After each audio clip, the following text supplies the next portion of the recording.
New York's classic rock, Q1043. Joining us is somebody I have been a fan of forever and ever and ever. I'm talking about Danny Kortchmar. Thank you so much for joining us this morning. Welcome. Great. Pleasure to be here, my man. Thank you. If I just listed your credits, that would be the entire length of the interview. I just went song by song of the songs I played. Where should we start? I've been doing this for about 40 years. I don't think a day has gone by I've been on the radio that haven't played a song that you either created or are playing on. Seriously. Great.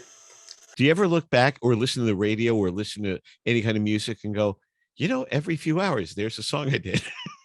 Well, I used to notice that when radio was ubiquitous and it was everywhere, and you'd go into every supermarket or drugstore or restaurant and you'd hear the same stuff. Then I used to hear stuff I played on all the time. Less so now, of course, but yeah, it's still there. But I'm not that aware of it anymore. Not as much as I used to be. A few guys, the thing about songwriters who aren't necessarily the stars of the album, Don Henley, all the solo material we love. All she wants to do is dance. New York Minute, Sunset Grill, worship these songs. Jackson Brown, Somebody's Baby, Linda Ronstadt, working with Warren Zevon, right, and playing on where you played on Werewolves, right? No, I didn't play on Werewolves. I played on the album Werewolves was on, right, but not on that particular track. And taking this around full circle, you worked in the early days with James Taylor, even before it was JT and it was Flying Machine. And I, as a kid, before the interwebs, before everything you ever needed to know was on a little box in your pocket, I had no idea it was Flying Machine. So listening to Fire and Rain, Forever, Sweet Dreams, and Flying Machines and Pieces on the Ground, I never knew until I found out, his first band. Oh, got it. So Peter Asher's been a dear friend. Has been on the show many, many times. Yep, great man. Tell me about working with Peter. Tell me about working with James, if you don't mind. Let's start there. Well, Peter is a dear, dear friend and one of the smartest people you'll ever meet. I met him when he was still with Peter and Gordon way back in the day, like kind of mid-'60s. My band, the King Bees, was the first band I was in. For some reason, some inexplicable reason, we got hired to back up Peter and Gordon, because we were kind of an R&B rock and roll band. But we got hired to back up Peter and Gordon for a very short New England tour. And at that point, Peter and I had a lot of conversation. We realized we were on the same page about a lot of stuff, especially soul music, and we talked about literature and politics and all kinds of stuff. Peter's being a brilliant, brilliant fellow that he is. So we stayed friends. And then when James decided to go over to London, we had already had the Flying Machine. We went nowhere.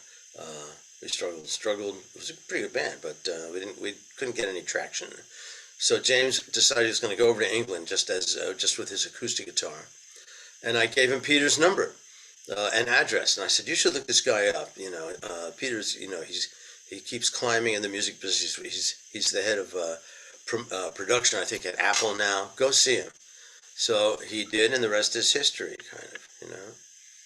It's an amazing story of what you're. We saw the documentary. I hope if folks haven't seen the documentary Wrecking Crew, I'm assigning it to you like homework. You guys have to see what these guys did. And Danny, along with Russ Kunkel and these amazing studio cats and Leland Sklar have, we thought of it. It was always the music guys in the promo guys always called it, the LA Mafia, playing with Linda Ronstadt and Jackson Brown. That's what they called it, the music mafia, whatever you want to call it. The reality is it's a group of great, amazing, talented players. And I think just like I learned from the Wrecking Crew documentary, and there's one coming out about you, I believe, as well, for you guys. Yeah. Tell me, just like the Beatles, just like the Stones, like any group that's played together for a long time, it's not just talent and technique, but when you've been playing together with the same group of folks for a long time, whatever song comes in the room, you almost know what the other people are going to play before they even play it. Is that fair to say? Well, you're talking about telepathy. What you said is exactly right. It has to do with having spent so much time together and be able to almost read each other's minds in terms of how a song should go and what we should all do. We fall into place very quickly when we hear a song. And our instincts are great. Remember, we learn from the best being Peter Asher, Lou Adler, Carole King, you know, Carole King, along with being a great artist, is a brilliant genius level producer and arranger. So between all these people, we learned very quickly what to do and what not to do and how to play songs. And that's the essence of the whole thing. So we fell together very quickly and, like I said, learned from the best. And there's a telepathy that happens. And now, especially 50 years plus later, obviously, you know, we come together very quickly in terms of how to play together. So here you are actually going out, calling it the immediate family, and playing live. We get you in New York City at the Concert Hall, November 20th. It's beautiful, beautiful venue. It's like an old church, really has amazing vibes. And I hate to sound like an old hippie, but it's got amazing vibes in the room with wooden pews.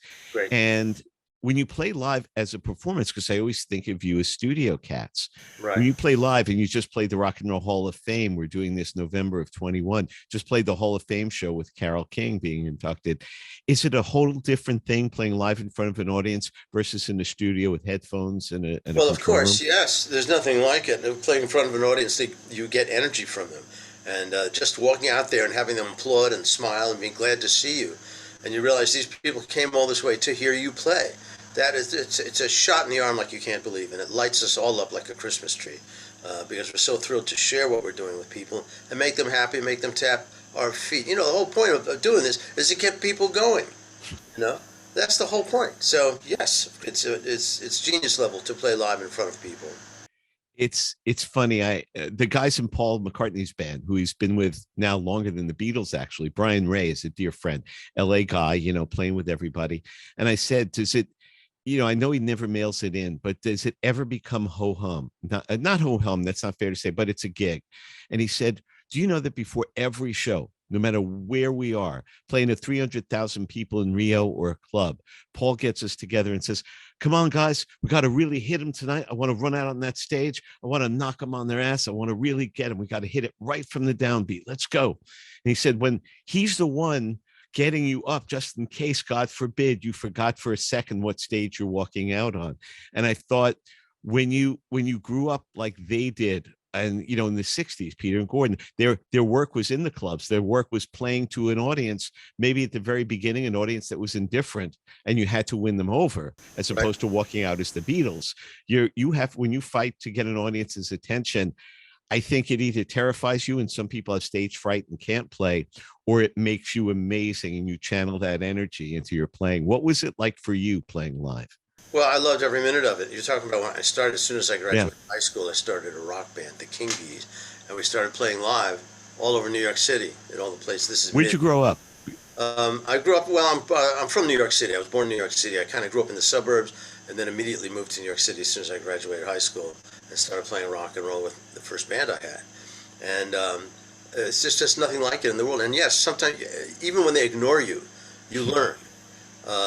You know, you learn because they're ignoring you. So you do something else. You know, find ways to get them going. Like I said, anything you can do to get an audience going musically, you know, is something you have to learn from.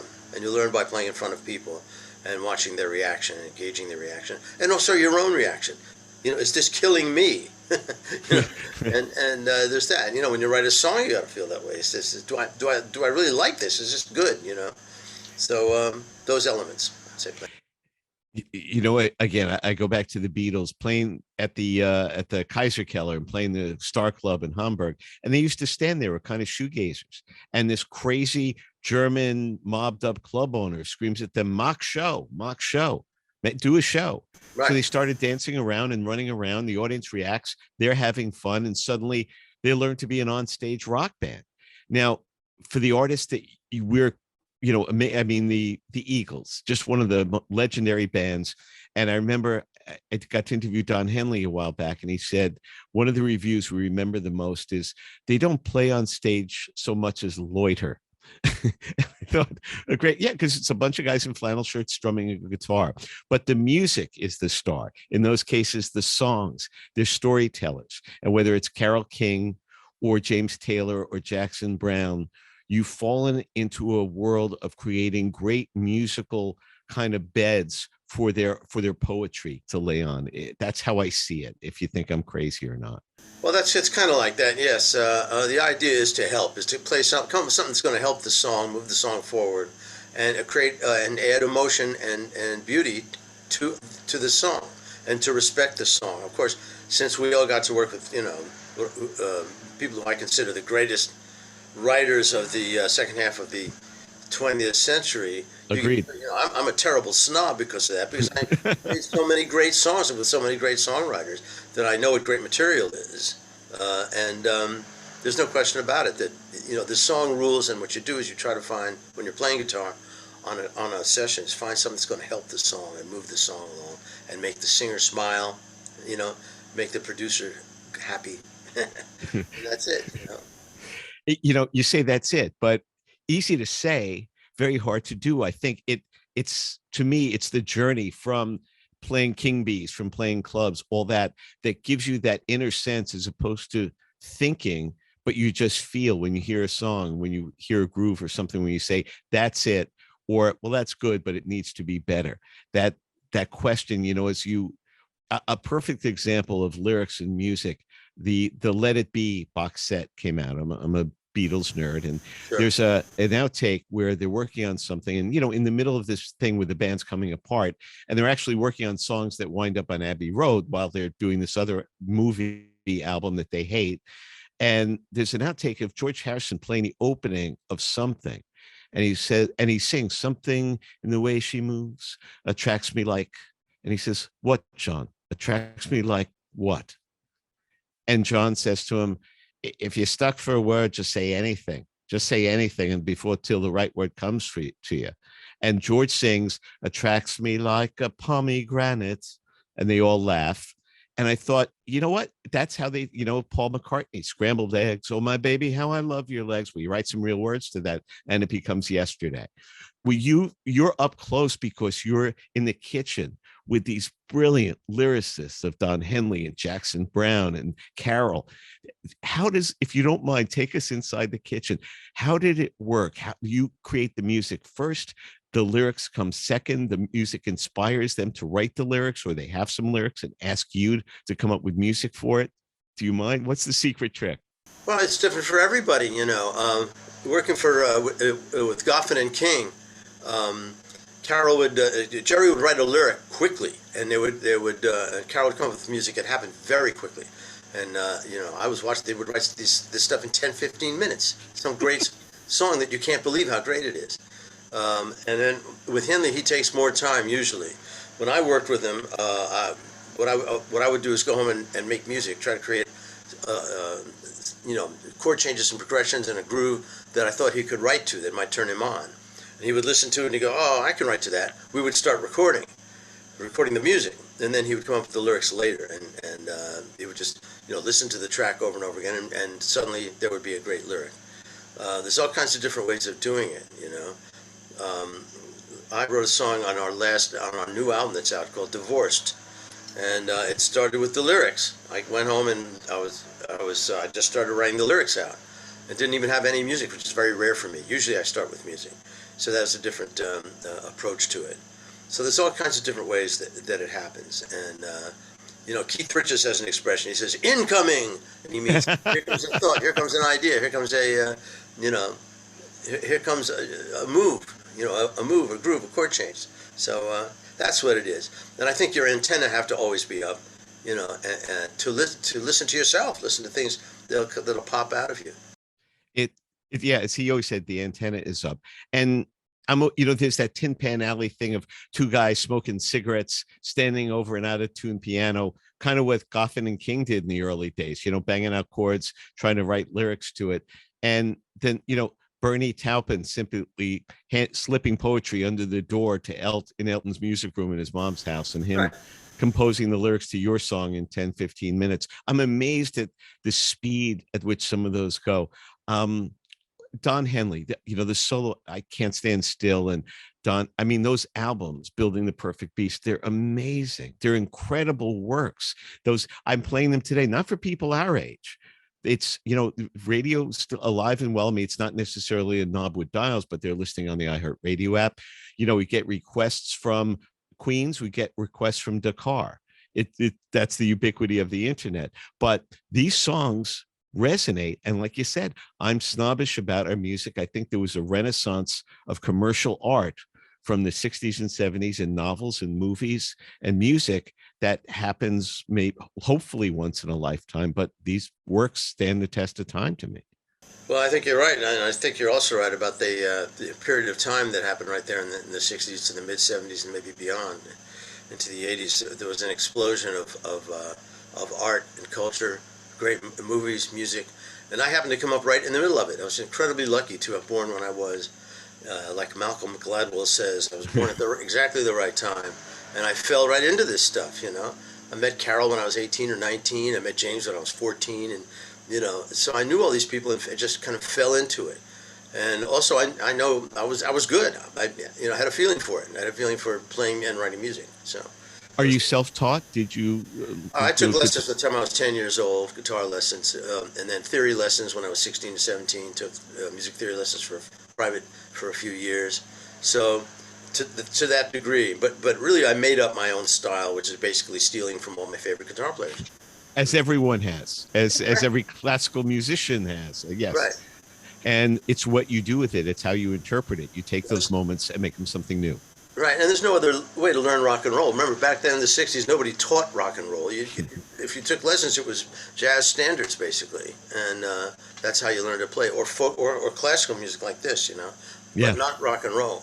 So you have to kind of learn it. You've got to feel it, and then if you feel it and love it, you'll figure out a way to play it. And you have to be talented enough or imaginative enough to synthesize it. To me, all of you guys, you're not just technically proficient, but you're creative and improvisational. If you're going to read a chart, it's a chart. If somebody walks, it says, we don't, that's what I learned from the Wrecking Crew movie. Half-ass songs would come in. I mean, Sonny Bono coming up with just the beat goes on and the band creates the song for them. Basically the Wrecking Crew created the song. There's so many times like with you guys, again, one of the sessions that I haven't read you really talk about much, but you worked on the Pussycats album, right? Of Harry Nilsson that John Lennon was working on. Yeah. Please, if you don't mind, give me some Lennon stories. Tell me about that. Well, that project was a barrel of fun, as you can imagine. My pal Jim Keltner, who's a dear, dear friend of mine then and now, brought me along. And Jimmy had such credibility that all he had to say was, "This is my guitar player, Cooch." And I was accepted. If I was okay with Jimmy, I was okay. So there I am on these sessions, and I'm sitting next to Jesse Ed Davis, who's one of my heroes who had been heroic before I met him. And then I got to meet him and play with him, and he and I became real good friends. Wonderful, wonderful musician. And we're surrounded by all these great cats. And Harry and John, this is supposedly during their wild, freaky... Right, with May Pang in L.A., yeah. But I was with those guys every day for 2 or 3 weeks. And I never witnessed any bad behavior from anyone. John Lennon was a lovely, lovely guy, very approachable, never pulled rank, never acted like a big shot or a star, treated everybody great, and I never saw anything even remotely associated with bad behavior on his part. Harry was a little wilder, and I think Harry was so thrilled to be hanging out with John. He loved John. And, of course, Harry Nilsson, as you know, when he started, was more of a crooner, Yeah. His early stuff with that beautiful tenor of his. But when he heard John Lennon sing, he wanted to sing like that. Now, John Lennon learned to sing from those clubs in Germany, like you said, screaming his head off, 5, 6, 7 sets a night. That had not been Harry's case. I think Harry blew his chops out trying to be John. They loved each other, and they were a barrel of fun. They're very bright people and very funny. And those sessions were wild. At one point, I looked up, and there was 3 drummers, Ringo, Keith Moon, and Jim Keltner. And me and Jesse Ed and a great horn section, and I think Van Dyke Parks was on some of it. All It's a hell of a room, Danny. So we were having a ball. Everybody was laughing and having a great time. When it came time to hit the song, Harry explained what he wanted, and it was pretty straight ahead. Harry also was a very brilliant arranger. He knew what he wanted, and we would hit it. We'd just start blasting away. It was a ball. We had a great time. That's all I can tell you. I wish I could tell you like some, more freakier stories that are supposed to go along with that period. Yeah, that's not what we're about. We're not about salacious gossip. My passion is not, is anybody doing blow? I don't care. What I care about is how music comes together. That's the coolest part. I'll give you an example. It's like there were three guitar players, me and Jesse Ed and one other cat. I can't remember who it was. And I thought, oh, this is a chance for me to show, John, with all the groovy stuff I can play. So he comes over and he says, this is what I want you to do. And he grabs my guitar and he goes, chunga, chunga, chunga, chunga, chunga, chunga. All three of you, and hands it back to me, all through the song. See, he had just worked with Phil Spector, and that was Phil's style, just to get a bunch of guys doing the same thing, and then put a bunch of reverb on it, and that was the way he created the sound. So that's what we did. And you can hear it on Many Rivers to Cross, one of the tracks on that album. I think it was the first thing we did. And that's all three of us are banging away, three guitar players. I'll tell you, here's my 2 cents on Phil Spector. When he passed, I asked Peter to come on, and Peter and I did this a show about Phil. A good producer knows all the tricks about how to mask someone's voice and reverb and double tracking it and having a guitar sing along with the piece, and you can hide it and put lots of big hall reverb on it. But a great producer would convince John Lennon and George Harrison, no, your voice is the star of this song. You're the star of this thing. The instrument is your voice. I said to Peter, did you hide James's voice on his albums? Did you hide Linda Ronstadt's voice? No, those are the stars. You put around it, you put vegetables around it, but the star of the plate is the voice. That's where I think Phil's greatest failing is I want you to hear all my guitars going chunka chunka, as opposed to here's John. Well, I think that you become self-conscious once everyone tells you what a genius you are. You become extremely self-conscious. Let me say one other thing about that is that he was working with brilliant singers. Ronnie Spector was a fantastic singer. Darlene Love was a fantastic, absolutely brilliant singer. And they did not require auto-tune or anything to fix them up or help them. They could sing. So he was working with great people to start with, unlike, bringing people in and then having to save their bacon, which is what a lot of producers have to do now in order to get someone in tune. So it's a different story. I'd also say about Peter, when we would record with James, the take was the one James sang the best on. Us musicians, we were supposed to play it really, really well every time. And the take was the one James sounded the best on, that they agreed that it was James's performance, and that was the take. And that's how we learned in the studio. He came up a few years back. We were promoting a tour and a thing, and we did it at iHeart, and then you could videotape it, and we put it on all the rock stations.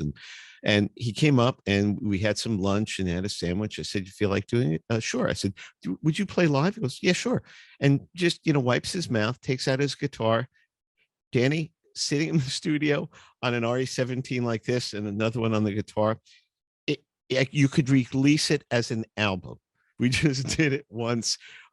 Sweet Baby James. It was perfect. It was heartfelt. It was neat. It was perfect. And I'm just staring at him, mouth open, and he shrugs. And I think that's what you guys at your level do. Sitting in a radio station in New York, had some lunch. Can you play live? Yeah, sure. And kills it. Not can I do it again or fix. He killed it. And I just see that level. I'll never forget that as long as I live. Yeah, well, him and the people of that ilk and people from that generation, they just do it. They don't wait around. They just do it right now. Like Linda Ronstadt, for instance, one of the greatest singers you'll ever hear if you live. She just hits it. She doesn't wait around. She doesn't make excuses. She doesn't weep. She doesn't wail. She goes out there and kicks the crap out of whatever she's singing. For folks, if you don't have, when they recreate and they remix those Troubadour, the live performances there with Don Henley and the guys behind her, if you want to hear what singing is, you got to listen to that live performance. Danny Kortchmar, you hate the nickname Cooch, right? I remember people used to call I don't hate it.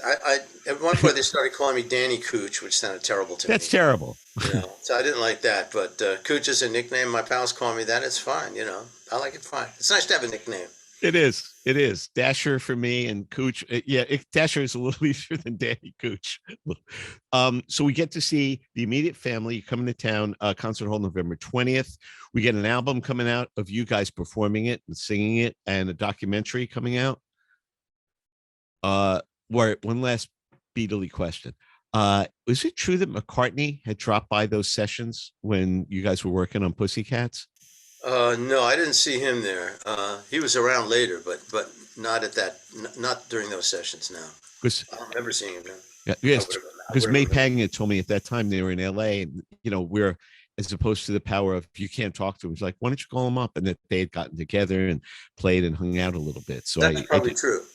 That's probably true. We all hung out at the record plant on Third Street in L.A. And I think at one point there was a bunch of us down there. There's Paul and John, Stevie Wonder. Everyone came down there and hung and jammed. So I have a feeling that they did jam for a minute. It's wild. Danny, thanks so much for your time. Thanks for taking us inside the world. Look for the immediate family. Catch the tour, the album, and everything that's going on with you. What a delight to finally speak with you. I appreciate Thank it. you very much. I really appreciate it, man. Thank you. Thank you. God bless. Thanks. All the best to you. New York's classic rock. Q1043.